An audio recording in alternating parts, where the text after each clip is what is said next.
dahil sa PRCFI at saka ng Actions for Communities and Environment na programa, magbibigay kami ng mga livelihood projects sa mga people's organizations dito.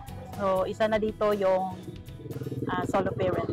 Ang solo parent kasi, hindi sila actual na nangingisda or nagsasaka, pero part din sila ng community. Kailangan din natin silang tulungan dahil wala din silang sufficient na income na magagamit nila sa kanilang pamumuhay.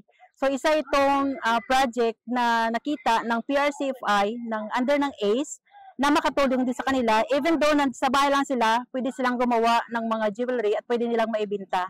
Yung mga native lang na products like sa mga driftwood, saka yung sea glass na pwede din gamitin sa jewelry. So ito yung beaded slippers na ginagawa ng mga solo parent. So ito yung mga native na materials ginagawa nila dito para maging attractive to sa mamimili. Ito yung batik printing na ginagawa din ng mga solo parent. At saka yung borluloy, ginagawa ng necklace, saka bracelet. So, mabibinta nila to at dagdag sa kanilang kita. Tinutulungan namin sila kasi ang niisip namin na through sa livelihood nila, makatulong din sila sa environment kasi yun yung give back nila sa project.